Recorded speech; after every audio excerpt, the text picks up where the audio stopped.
భారీ వర్షాలకు కడెం ప్రాజెక్టులోకి వరద ప్రవాహం కొనసాగుతోంది. ప్రాజెక్టు పూర్తిస్థాయి నీటి మట్టం 700 అడుగులు 7,603 టీఎంసీలు కాగా ప్రస్తుత నీటి మట్టం 689.750 అడుగులు 4.677 టీఎంసీల నీరుంది. 2,830 క్యూసెక్ల వరద నీరు ప్రాజెక్టులోకి వచ్చి చేరుతోందని అధికారులు తెలిపారు. ప్రాజెక్టు వరద ప్రవాహాన్ని ఎప్పటికప్పుడు మానిటరింగ్ చేస్తున్నట్లు project assistant executive engineer Ravi Nayak తెలిపారు. తెలుగు రాష్ట్రాల్లో గత 3 రోజులుగా కురుస్తున్న భారీ వర్షాల ప్రభావం కోనసీమలో వరి పంటపై తీవ్రంగా పడింది. ఒక పక్క వరద, మరో పక్క వర్షం అన్నదాతలను ఇబ్బంది పెడుతున్నాయి. వేసవి కాలంలో డ్రైన్లు అభివృద్ధి పరచకపోవడంతో రైతాంగానికి తీవ్ర ఇబ్బందులు ఏర్పడ్డాయి. ఇక ఇదే అంశంపై మరింత సమాచారం మా ప్రతినిధి విశ్వనాథ్ అందిస్తారు. కోనసీమలో గత 3 రోజులుగా ఎడతెరిపి లేకుండా కురుస్తున్న వర్షాల ప్రభావంతో రైతాంగం తీవ్రంగా నష్టపోతుంది. ప్రధానంగా కోనసీమ ప్రాంతంలో వరి ప్రధానమైన పంట. ఇప్పటికే వరి నారుమళ్ళు దశలో ఉండగా కొన్ని చోట్ల కూడా నూర్పుల దశలోకి నాట్లు వేసుకునే దశలోకి ఉంది. ఈ పరిస్థితుల్లో మొత్తం 3 రోజులుగా కురుస్తున్న వర్షాల ప్రభావంతో చాలా చోట్ల నారుమళ్ళు దెబ్బతిన్నాయి. అదేవిధంగా పంట నాట్లు వేసినవి కూడా నీట మునిగిన పరిస్థితి కోనసీమలో అనేక ప్రాంతాల్లో కనిపిస్తోంది. మరోపక్క గోదావరి యొక్క ఉగ్రరూపం కూడా కోనసీమ ప్రాంతంలో ఉంది. ప్రధానంగా చెప్పాలంటే ధవళేశ్వరం నుంచి కిందకి నీరుని విడుదల చేస్తున్నారు. 3,30,000 క్యూసెక్కులు నీరుని విడుదల చేస్తున్నారు. అంటే 10 లక్షల క్యూసెక్కులు నీటిని విడుదల చేస్తే కోనసీమలో దాని ప్రభావం చాలా తీవ్రంగా ఉంటుంది. మరోపక్క ఈ యొక్క ఏదైతే వరద నీరు ఉందో ఈ వరద నీరుని గోదావరితో పాటు కాలువలు డ్రైన్స్ వెంబడి కూడా విడుదల చేస్తున్నారు. ఈ పరిస్థితుల్లో వర్షం ఒక పక్క పడుతుంటే వరద నీరు మరో పక్క రావడంతో ఈ డ్రైన్స్ కాలువలో కూడా వరద నీరు ప్రభావం, మరోపక్క వర్షం నీరు ప్రభావంతో కూడా నిండి ప్రవహిస్తున్న పరిస్థితి.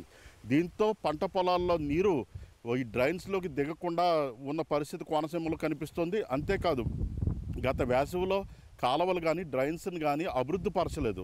డ్రైన్స్లో పెద్ద ఎత్తున గుర్రపు డెక్క ఉండడంతో కూడా ముంపు నీరు దిగిన పరిస్థితి కోనసీమలోని అనేక ప్రాంతాల్లో ఉంది. దీంతో అన్నదాతలు ఆందోళన చెందుతున్నారు. మొదట ఖరీఫ్లోనే మొదటి దశలోనే నారుమళ్ళు వేసుకునే దశలోనే పంట తీవ్రంగా నీట మునిగిన పరిస్థితుల్లో రైతులు ఆందోళన చెందుతున్నారు. తక్షణం విత్తనాలు సరఫరా చేయాలి. ఈ నారుమళ్ళు ముంపు దిగే విధంగా ఏదైతే డ్రైన్స్ ఉన్నాయో డ్రైన్స్ను అభివృద్ధి పరచాలి. డ్రైన్స్లో గుర్రపు డెక్క ఉంది. గుర్రపు డెక్క రైతులు తీసుకుని బాగు చేసుకునే పరిస్థితి లేదు. ఎందుకంటే దానికి లక్షలాది రూపాయలు ఖర్చు అవుతుంది. ప్రభుత్వం తక్షణం గత వేసవిలోనే దీన్ని రైతాంగాన్ని ఖరీఫ్లో దృష్టిలో పెట్టుకుని పనులు చేయాలి. అయితే ఎన్నికల నేపథ్యంలో అధికారులు ఎన్నికల హడావుల్లో ఉండడంతో ఈ విషయాన్ని విస్మరించారు. దీంతో ఇప్పుడు అది రైతాంగానికి శాపంగా మారింది. మరోపక్క కోనసీమలోని గోదావరి నదీపాయలు వశిష్ట, వైనతేయ, గౌతమి, వృద్ధ గౌతమి నదీపాయలన్నీ కూడా వరద నీరుతో ప్రవహిస్తున్నాయి. కోనసీమలో ఇప్పటికే 54 ఆవాసాలు ఈ యొక్క వరద నీరు వల్ల ఎఫెక్ట్ అవుతాయి. అప్పటికీ 3 ఆవాసాలు ఎఫెక్ట్ అయ్యాయని జిల్లా కలెక్టర్ మహేష్ కుమార్ చెప్పారు. కోనసీమలో వరద పరిస్థితిని ఎదుర్కొనేందుకు అవసరమైన అధికార యంత్రాంగం సిద్ధం చేస్తాం. సహాయ చర్యల కోసం ఒక ఎన్డీఆర్ఎఫ్ బృందాన్ని కూడా రంగంలో ఉంచామని చెప్పారు. బోట్లను ఎక్కడికక్కడ సిద్ధం చేస్తాం, గజేతగాలను ఏర్పాటు చేస్తాం. అదేవిధంగా పూర్తి స్థాయిలో లైఫ్ జాకెట్లు ఏదైతే లంక గ్రామాల ప్రజలు బాహ్య ప్రపంచానికి గోదావరి వచ్చిన వరద తీవ్రతతో బయటికి రావడానికి అవసరమైన లైఫ్ జాకెట్లు పడవలు సిద్ధం చేస్తూ ఉన్నారు. మరోపక్క గోదావరి నదీపైల ప్రయాణాన్ని రద్దు చేశారు. ప్రధానంగా కోనసీమ ప్రాంతంలోని కోటిపల్లి ముక్తేశ్వరం రేవు, అదేవిధంగా నరసాపురం సగినేటిపల్లి రేవు ప్రధానమైన రేవులు. ఇవి కనెక్టివిటీ రేవులు. ఈ రెండుట్ల మీద పంట ప్రయాణాలు నిలుపుదల చేశారు. అదేవిధంగా కోనసీమలోని అనేక గోదావరి పాయల్లో ప్రయాణాలు ఉంటాయి. అవన్నీ కూడా గోదావరి వరద తీవ్రత దృష్ట్యా వాటిని తాత్కాలికంగా నిలుపుదల చేశారు. అదేవిధంగా వర్షం కురుస్తున్న నేపథ్యంలో పాఠశాలకు కోనసీమ జిల్లాలో పాఠశాలలకు ఈరోజు సెలవు ప్రకటించారు.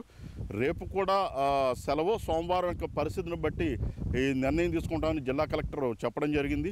పూర్తి స్థాయిలో 9 కోనసీమలో ఎఫెక్టెడ్ వర్షం వల్ల కానీ వరద వల్ల తీవ్రంగా నష్టపోయే 9 మండలాల్లో ప్రత్యేక అధికారులు నియమించాం. 9 మండలాల్లో కూడా స్పెషల్ ఆఫీసర్స్ ఉన్నారు. ఎటువంటి పరిస్థితిని ఎదుర్కొనేందుకు అన్ని రకాల చర్యలు తీసుకున్నామని జిల్లా కలెక్టర్ మహేష్ కుమార్ చెప్పారు. అయితే ఇక్కడ ప్రస్తుతం 3 రోజులుగా కురిసిన వర్షం ప్రభావం, ప్రస్తుతం పడుతున్న జల్లులు ప్రభావంతో ఏదేమైనా సరే రైతాంగం తీవ్రంగా నష్టపోయింది. అదేవిధంగా రావులపాలెం ప్రాంతంలో తీసుకుంటే వాణిజ్య పంటలకు తీవ్ర నష్టం జరిగింది. అక్కడ అరటి, కంద, పసుపు పంటలు కూడా నీట మునిగిన పరిస్థితి. ఈ పరిస్థితుల్లో రైతాంగం చాలా కొంతకాలంగా మేము నష్టపోతున్నాం. ప్రతిసారి జరుగుతున్న నేపథ్యంలో ప్రస్తుతం ఇప్పుడు ఖరీఫ్ ప్రారంభ దశలోనే నష్టపోయామని, ప్రధానంగా ఏదైతే డ్రైనేజీ వ్యవస్థ ఉందో దాన్ని మెరుగుపరచకపోతే రాబోయే రోజుల్లో తీవ్ర ఇబ్బందులు ఎదుర్కొంటామని అన్నదాతలు చెప్తున్నారు. Vishwanath, Raj news, doctor B R Ambedkar, Konaseema జిల్లా.